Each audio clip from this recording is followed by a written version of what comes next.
Okay, Assalamualaikum warahmatullahi wabarakatuh.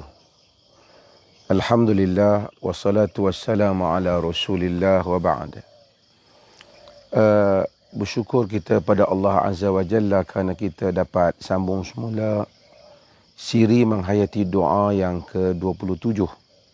Beberapa hari saya terhenti sekejap kerana ada urusan dan alhamdulillah hari ini dapat sambung semula.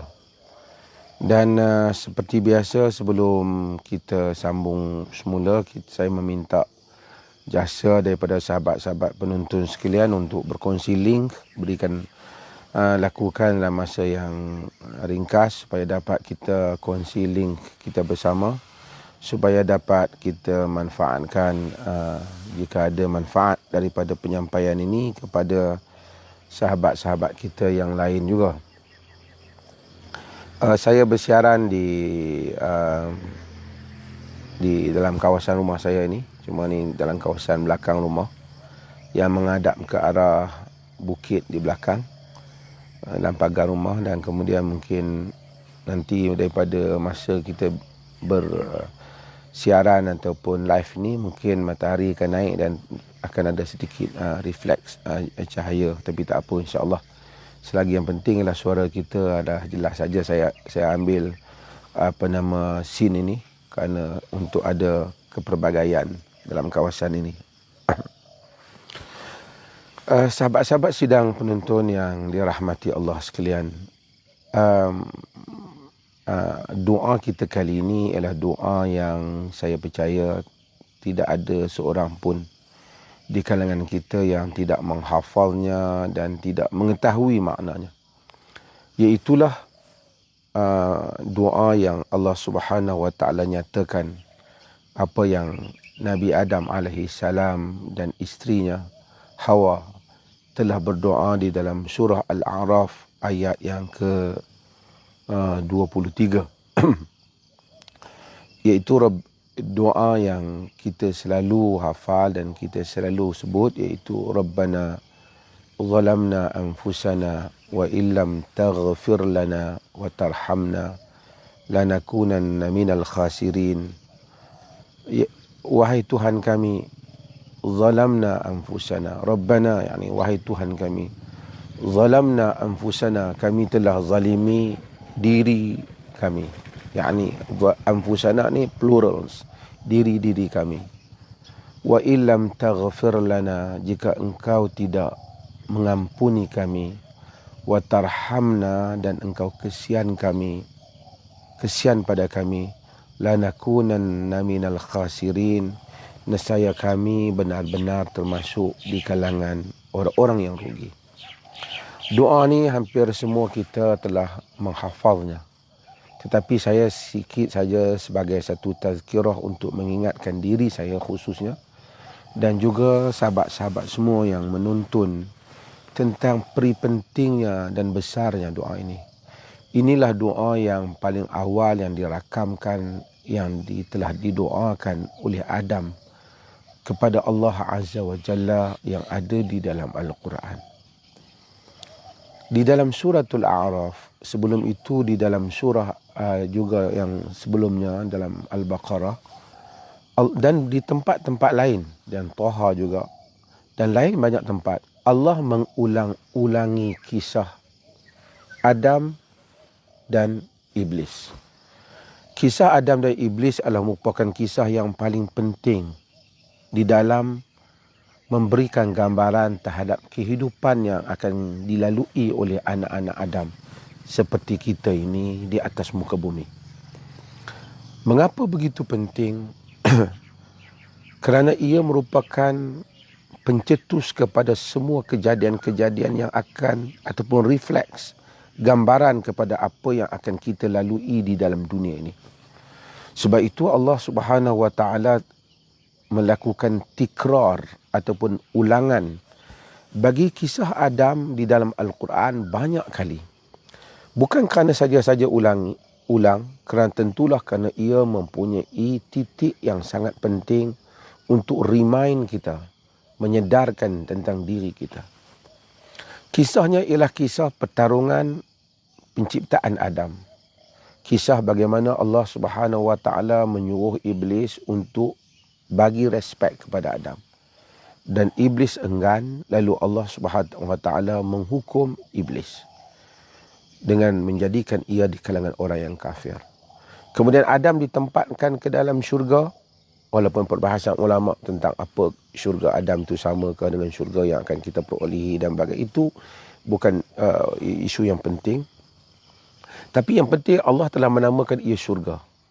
Dan kemungkinan besar ia syurga yang akan kita masuk ke dalamnya ataupun selain daripadanya. Itu bukanlah isu yang penting, tapi tempat itu ialah tempat yang indah yang memperolehi segala nikmat yang Adam telah lalui, telah pernah masuki. Semasa Adam berada dalam syurga, Allah Subhanahu Wa Taala telah memberikan keizinan fakula minha haitsu syi'tuma. Kamu boleh makan apa-apa saja yang kamu mahu.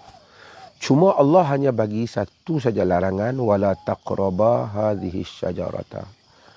Jangan kamu menghampiri pokok ini, fatakuna minal zalimin, nanti kamu akan termasuk di kalangan orang yang zalim. Sebab tu Adam akan sebut zalim, yakni kamu zalim diri kamu. You wrong yourself. Kamu menzalimkan diri kamu sendiri. Adam boleh enjoy dengan segala yang ada dalam syurga. Tetapi the only benda yang prohibited ialah jangan makan daripada pokok tu. Adam walaupun demikian punya banyak nikmat yang ada. Syurga dengan entah, sebab tu saya selalu ulang perkataan syurga disebut di dalam bahasa Arab ni jannah. Jannah ini jannah. Falamma janna alaihi al-lail. Jannah yakni benda yang meliputi. Kenapa disebut jannah? Kerana dia diliputi dengan pokok-pokok, nikmat, tanaman yang indah, yakni tumbuh-tumbuhan yang indah. Itu namanya jannah. Maksudnya kalau Adam nak makan, kira kata tak cukup tempat lah. Bukan tak cukup, terlebih tempat lah. Segala pokok-pokok yang ada, buah-buahan yang syurga kau makanlah. Hanya yang dilarang hanya satu pokok saja pada Adam. Pun begitu bapa kita Adam, dia telah melanggar arahan ini. Yang satu yang dilarang itulah yang Adam telah langgar. Padahal untuk dia tak langgar itu ada sejuta ruang, berjuta-juta ruang. Maksudnya begitu banyak pokok yang lain. Apa nak peduli dengan satu pokok? Maybe pokok tu very attracted ke apa. Kita tak tahu bagaimana penciptaannya kerana Al-Quran tidak mendetailkannya. Tapi yang pasti syaitan telah fa'azallahuma syaitan. Syaitan telah menggelincirkan mereka berdua. Fadallahuma bighurur dalam surah Al-A'raf. Syaitan telah memperdayakan mereka dengan perkataannya, dengan ungkapannya. Hasil daripada apa yang syaitan lakukan, artinya Adam terpedaya dengan apa yang syaitan telah offer kepadanya. Iblis telah offer kepadanya ataupun telah pengaruhi dia. Akhirnya dia makan daripada pokok tu. So sekarang ada satu-satu. Satu tadi Iblis telah langgar peraturan, telah langgar arahan, bukan peraturan, langgar arahan supaya bagi respect pada Adam. Now giliran Adam pula telah langgar peraturan, jangan mendekati pokok itu. Cuma kita lihat seperti mana yang saya selalu ulang kisah ini, Allah Subhanahu Wa Taala mengampun akan Adam. Walaupun Quran menyifatkan Adam adalah telah melakukan penderhakaan. Walaupun sebahagian orang kata tak boleh, jangan kata perkataan dahaka. No, Quran kata dahaka. Dahaka dalam konteks itu. Wa asa Adamu rabbahu faghawa. Quran dalam surah Taha. Dan telah derhakalah Adam Tuhannya dan kemudian dia tersasar. Summajtabahu rabbuhu. Kemudian Tuhan yang telah mengangkatnya, yang memilihnya. Fataba alaihi, Tuhan mengampunkan dia. Wahada, dan memberikan petunjuk kepadanya. Jadi, adakah ada double standard macam selalu saya bangkitkan antara dua hukuman terhadap Iblis dan Adam? Tidak ada double standard, tetapi yang ada ialah sikap yang berbeza. Sikap inilah yang Al-Quran mahu didik kita supaya kita ini anak Adam. Dan kita akan jadi macam bapa kita, datuk kita. Kita mesti buat salah. Mesti akan berlaku pelanggaran terhadap apa yang telah Allah larang. Kalaulah Adam yang berinteraksi langsung dengan Allah, mendapat satu nikmat yang memenuhi segala apa yang ada, pun begitu Adam telah melanggar apa yang telah Allah larang kepadanya. Kita anak Adam tentu lebih lagi. Kullu ibnu Adam khata' wa khairul khata'ina at-tawwabun. Semua anak Adam buat salah. Semua anak Adam buat salah. Dan sebaik-baik yang buat salah ialah orang-orang yang bertaubat. Jadi, ini tabiat yang kita warisi daripada bapa kita, datuk kita. Datuk kita yang berinteraksi dengan Allah di dalam syurga melanggar. What you can expect from us? Kita juga tentu akan langgar. Siapa pun kita. Arahan Allah Azza wa Jalla. Tetapi apa yang membedakan Adam dengan Iblis yang menjadi musuhnya? Wa aqul lakuma, dan aku telah bagi tahu kepada kamu, inna syaitan lakuma adun mubin. Sesungguhnya syaitan itu bagi kamu musuh yang nyata. Apa beza kita dengan syaitan itu yang telah Allah hukum? Bedanya syaitan apabila dia buat dosa, dia mempertahankan dosanya. Dia bangga dengan dosanya. Dia rasa dia tak patut dipersalahkan di atas dosanya. Dia kata, sebab tu Allah kata, aba wastakbara wa kana minal kafirin. Enggan sujud pada Adam, wastakbara, dan kemudian sombong, wa kana minal kafirin, dan dia termasuk di kalangan orang-orang yang kafir. Sementara Adam setelah dia buat salah, dia tahu dia salah. Kerana Allah, jelas Allah larang dia. Bunyi kereta api lalu. Jelas Allah larang dia. Tetapi apa Adam kata? Adam tak kata, ya Allah, kalau dah tahu pokok tu memang aku tak boleh makan, kenapalah pokok tu boleh ada kat syurga pula? Tak payahlah tumbuhkan dia kat situ. Itu akan mengganggu perasaan aku, akan mempengaruhi aku. Adam tak kata. Adam kata, kalaupun aku makan, kau juga yang ciptakan. Tak, Adam tak kata macam tu. Adam punya respon inilah, tindakan Adam inilah yang Allah mahu kita ikuti dalam hidup ini. Apa Adam kata? Adam kata, Allah rakamkan doa ni supaya kita belajar daripada bapa kita Adam. Rabbana zalamna anfusana. Wahai Tuhan kami, kami telah menzalimkan diri kami sendiri. Apa yang berlaku? Kami salah. Yang kami zalimkan diri kami. Wa illam taghfir lana, jika engkau tak ampunkan kami. Wa tarhamna, dan engkau kesian kepada kami. Lanakunanna minal khasirin, benar-benar kami akan termasuk di kalangan orang-orang yang rugi. So Adam kata, kalau engkau tak ampun ya Allah, kami termasuk di kalangan orang yang rugi. Itu adalah sikap Adam. Yang membedakan Adam dan Iblis, Allah tidak double standard di dalam mengampun ataupun menghukum hamba-hambanya. Tetapi Allah melihat sikap hamba. Dan sikap anak Adam yang betul ialah, pertama, anak Adam akan buat dosa.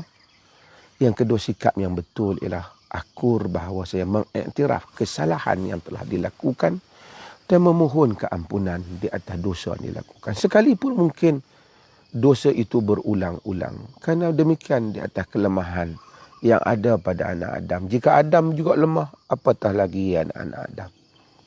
Di dalam doa ni Allah Subhanahu Wa Taala ajar beberapa perkara. Allah ajar cara pertama, Rabbana, wahai Tuhan kami. Yakni rububiyah Allah yang selalu saya ulang. Bagaimana mengangkat rububiyah di dalam doa. Al-Quran selalu sebut Rabb. Supaya kita tahu pencipta, pengurus, pemberi, pentadbir yang ada dalam kehidupan kita. Kemudian dia ajar kepada kita ialah supaya kita i'tiraf. Pertama kita bertawassul dengan nama Allah yang Rabb itu. Kemudian kita i'tiraf dengan dosa kita. Zalamna anfusana. Kita i'tiraf. Aku buat dosa. Kita tak bantah. Kita tak kata bahawasanya alah sikit je dosa tu. Tak. Kita bukan sikit atau besar, tapi lihat kepada siapa yang telah kita derhakai. Jadi kita iktiraf dosa kita. Sebab tu dalam Sayyidul Istighfar, Nabi ajar Sayyidul Istighfar antara ungkapannya, Abu'u laka bi ni'matika alayya wa abu'u bi dhanbi faghfirli. Aku mengadu wahai Tuhan, aku mengakui wahai Tuhan dengan nikmat Engkau padaku, dan aku mengaku juga di atas dosaku. Faghfirli, ampunkanlah aku. Ini adalah bagaimana Al-Quran dan Sunnah mengajar makna ubudiyah. Kalau nak cakap tentang kerohanian ataupun tasawuf, inilah ya tasawuf yang hakiki. Bukan tasawuf falsafi yang menceritakan jalan atas air ataupun terbang ataupun jumpa orang nampak ke air. Ia soal bagaimana menjadi hamba Allah yang merendahkan dirinya kepada Allah Jalla wa'ala. Ia bukan satu merendahkan diri sekadar di dalam puisi dan syair untuk ditunjuk pada orang ataupun menangis di atas pentas supaya orang mengkagumi kita. Tetapi mengikhlaskan diri kepada kehambaan yang sebenar antara kita dan Allah Jalla wa'ala. Maka dalam doa ini Adam sebut Rabbana zalamna anfusana, wahai Tuhan kami telah menzalimkan diri kami sendiri. Wa illam taghfir lana wa tarhamna. Kemudian Adam bagi tahu bahawasanya kalau Engkau tak ampuni kami, tak kesian kat kami termasuk di kalangan orang-orang yang rugi. Penonton sekalian, buat dosa kita bukan digalakkan buat dosa. Memang kita dicegah buat dosa. Tapi buat dosa akan berlaku pada anak Adam. Semua anak Adam akan berlaku. Bukan soal dosa, tapi soal adakah kita memohon keampunan ataupun tidak. Selagi mana kita memohon keampunan, kita rasa menyesal di atas apa yang kita lakukan. Allah Subhanahu Wa Taala, Innallaha yuhibbut tawabin wa yuhibbul mutatahhirin. Allah suka kepada orang-orang yang bertaubat dan dia suka kepada orang yang membersihkan dirinya. Hatta dalam hadis Bukhari Allah sebut hatta hamba yang mengulang-ulang dosa pun bukan kerana dia taubat palsu, tapi dia dah taubat, dia janji pada diri dia, terbuat pula, kemudian terbuat lagi. Setiap kali dia buat, Allah menyatakan, Alima, Rabbi atnabtu zamban. Dalam hadis Bukhari, wahai Tuhan aku telah buat dosa. Allah kata, Alima abdi anna lahu rabban yaghfiru dzam wa ya'khudhu bidzam. Hamba aku tu tahu dia ada Tuhan yang boleh mengampunkan dosa dan mengambil tindakan pada dosa. Kemudian Allah kata, Nabi cerita dia duduk lagi. Tak lama kemudian terpengaruh lagi dia dengan dosa. Buat pula, menyesal pula. Alima abdi, dia kata, Rabbi ighfirli, ya Rabbi ighfirli, Tuhanku ampunkanlah aku. Kemudian Allah kata, Alima abdi anna lahu rabban yaghfiru az-zamba wa ya'khudhu biz-zam. Hamba ku tu tahu dia ada Tuhan yang boleh mengambil tindakan terhadap dosa, yang mengampunkan dosa dan mengambil tindakan kepada dosa. Sehingga berterusan dia begitu, sehingga Allah kata, if'al ma syi'ta ya qad ghafartu lak. Buatlah wahai hamba aku ampun dosamu. Maksudnya bukan Allah suruh dia buat dosa. Selagi mana kau insaf, walaupun kau banyak kali tergelincir, Allah mengampunkan kau. Syaitan pula akan membisik pada kita bila kita dah buat dosa, kita taubat, lepas tu kita tergelincir lagi. Syaitan akan kata, hari tu kau dah taubat dah, ni kau nak minta ampun lagi sekali. Tuhan tak akan menerima taubatmu kerana berapa kali dah kau nak taubat. Itu bisikan syaitan. Tapi agama sentiasa memberikan harapan. Qul ya ibadiyalladzina asrafu ala anfusihim la taqnatu min rahmatillah innallaha yaghfiru dzunuba jami'a. Katakanlah kepada hamba-hambaku yang frust, yang kecewa dengan diri mereka, jangan mereka putus asa dengan rahmat Allah. Sesungguhnya Allah mengampunkan segala dosa. Orang yang putus asa dengan rahmat Allah sehingga dia kata Allah tak ampun aku, Allah tak ampun aku, dia tersilap dalam hal itu. Ana inda dhanna abdi bi, aku bersama dengan sangkaan hamba-Ku padaku. Kita hendaklah bersangka, kita hendaklah bertaubat dengan menyesal dan bersangka Allah mengampunkan kita. Dan memberikan sangkaan yang sama kepada orang lain, bahawa Allah juga mengampunkan orang lain jika dia bertaubat. Sekali sebesar mana dosanya pun, sebanyak kali mana pun ulangannya pun. Bahkan Allah gembira dengan taubat hamba. Allah gembira dengan taubat hamba. Dalam hadis yang diriwayatkan oleh Imam Muslim, Nabi SAW kata, Lallahu asyaddu farhan bi taubati abdihi hina yatubu ilaihi min ahadikum kana ala rahilatihi bi ardin fala fanfalatat minhu wa alaiha ta'amuhu wa syarabuhu fa'isa minha. Saya terjemah dululah. Lallahu asyaddu farhan bi taubati abdihi hina yatubu ilaihi. Allah ini sangat gembira dengan taubat hambanya apabila hamba itu bertaubat kepadanya. Macam mana gembira? Min ahadikum kana ala rahilati. Lebih gembira daripada seorang kamu yang duduk di atas kenderaannya. Bi ardin fala, pada bumi yang kosong. Ni naik atas unta ataupun kuda, duduk di bumi, di padang pasir yang luas. Padang pasir ni siapa yang tahu? Kalau kita hilang di padang pasir, kita tak susah lah. Kenderaan kita bukan, dia macam lautan, kita tak tahu nak pergi ke mana. Kita tak tahu nak pergi ke mana.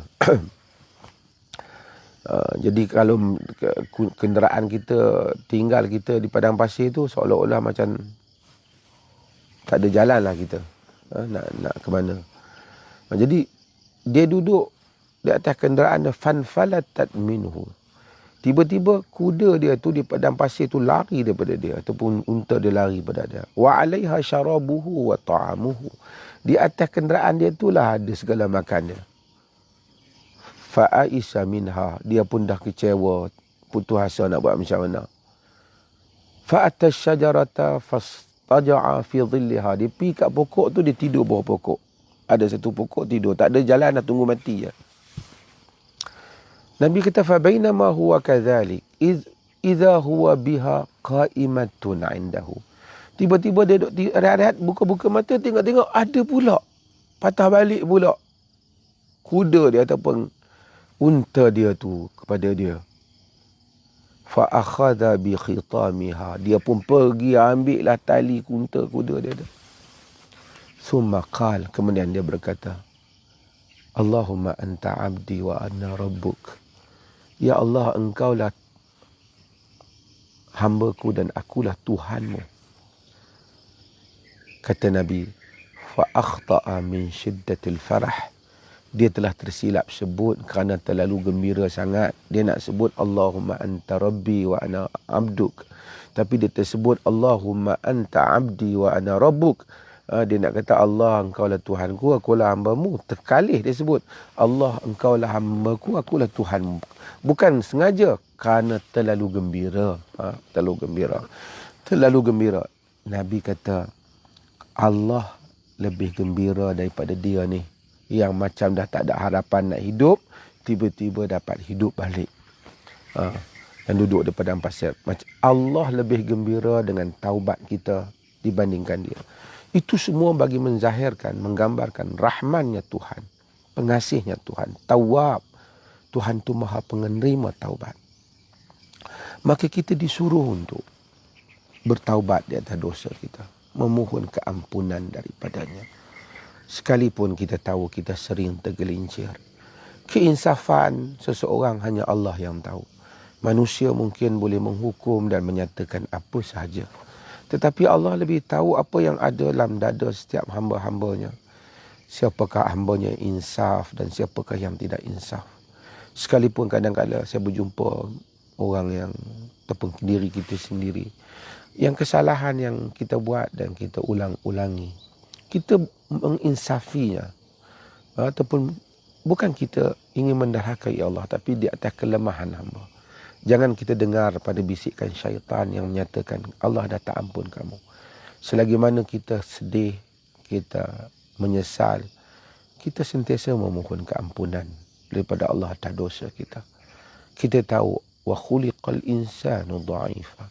Diciptakan insan ini dhaif. Bukan untuk menggalakkan pahala dosa, tapi demikian cipta. Semua anak Adam akan buat salah.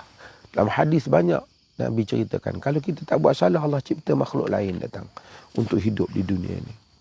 Kerana Allah bukan isu salah, tapi Allah nak melihat ketaubat hamba, permohonan ampun.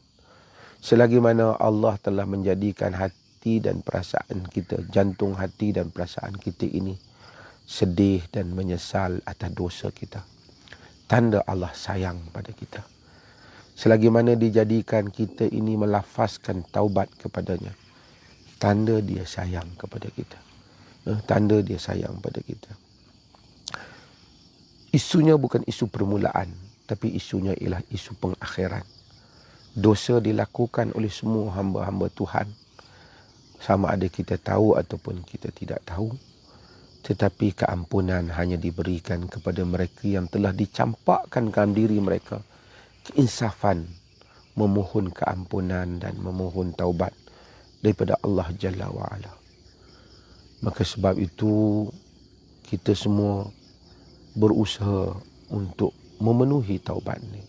Pertama, memenuhi makna sentiasa merasa bersalah di atas apa yang kita lakukan, dan kemudian memohon keampunan daripada Allah apa yang kita lakukan. Allah pemerhamat dan pemurahnya. Walaupun peristiwa Adam ini dirakamkan dalam Quran.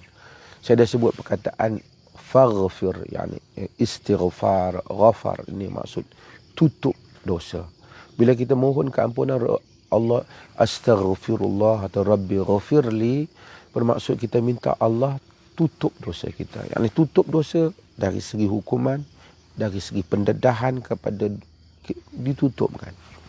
Cuma apa yang berlaku pada Adam, cerita Adam dibuka tapi Adam diangkat. Tak ada orang cerca Adam. Tak ada orang, bahkan kita membaca cerita Adam dengan keinsafan dan kita merasakan sayang dan kasih kepada bapa kita yang awal, Adam, yang telah Allah cipta dan pilih dia. Dia telah melakukan hal itu dan untuk menjadi pengajaran pada kita, kita juga akan ada. Tak ada orang yang kata dia tak ada dosa. Cuma kita mungkin tak tahu dia ada dosa ataupun tak. Kira kita tak disuruh mencari-cari dosa orang. Kalau kita dengar ada orang ceramah mengajar, seolah-olah dia rigid sangatlah dengan dosa ni, sampai seolah-olah tak ada ruang pada orang yang buat dosa ni. Macam tak ada peluang lah dia dalam agama orang yang buat dosa ni. Kita tahu orang ini sebenarnya tidak memahami tabiat agama yang telah Allah turunkan kepada kita. Dia mendahului Allah. Bahkan Allah akan jadikan juga satu hari dia akan buat dosa dan dia akan tahu makna di sebalik hal ini semua. Sebab tu maka dalam hidup ni, kita sebagai anak Adam, kita sentiasa mengiktiraf kesalahan kita di hadapan Allah. Sentiasa memohon agar Allah mengampuni dosa kita. Sentiasa menginsafi bahawasanya kita akan buat salah dan memohon ampun. Tidak pernah takabur dan mempertikaikan apa yang telah Allah letakkan daripada syariatnya. Hanya kita mempertikaikan kelemahan diri kita sendiri dan menginsafinya dan memohon keampunan. Tidak terpengaruh dengan iblis yang menyatakan bahawasanya kamu tak akan diampunkan dan seumpamanya. Inilah doa yang Allah telah ajar kepada kita dalam Quran. Dan inilah doa juga yang kita dahulu bila kita baca hadis Al-Imam Al-Bukhari yang apabila Abu Bakar minta kepada Nabi SAW ajar kepada dia doa, Abu Bakar, Nabi ajar doa yang hampir sama juga. Allahumma inni zalamtu nafsi zulman kathiran wa la yaghfiru dhunuba illa anta faghfir li maghfiratan min indaka innaka antal ghafurur rahim. Ya Allah, aku telah zalimkan diriku dengan kezaliman yang banyak. Tidak ada yang dapat mengampunkan dosaku melainkan Engkau. Kan? Ampunlah aku dari satu keampunan daripada sisimu. Sesungguhnya Engkau itu Ghafurun Rahim, pengampun lagi penyayang. Mudah-mudahan Allah Subhanahu Wa Taala rahmati kita semua dan berikan kurniaan kepada kita semua untuk sentiasa mempunyai hati dan jantung hati dan perasaan yang sentiasa ingin memohon keampunan daripada Allah Jalla wa'ala. Semoga Allah memberi rahmat kepada kita di atas siri ini. Saya dah sebut daripada awal, mohon maaf, memang dia akan ada refleks sikit cahaya. Kerana daripada belakang bukit tu sudah matahari sedang muncul dan saudara pun nampak dia matahari tu dah mula muncul. Jadi mungkin sebahagian kita dah mula nak masuk pejabat dan seumpamanya. Saya sekali lagi nak minta jasa untuk kita sama-sama share link ini. Kalau ada manfaat boleh diperolehi oleh orang lain juga. Dan sentiasa mendoakan agar Allah mengampunkan kita semua. Dan supaya kita semua diberikan kurniaan keampunan oleh Allah sentiasa dalam kehidupan ini, insya-Allah. Sekian, terima kasih. Wassalamualaikum warahmatullahi wabarakatuh.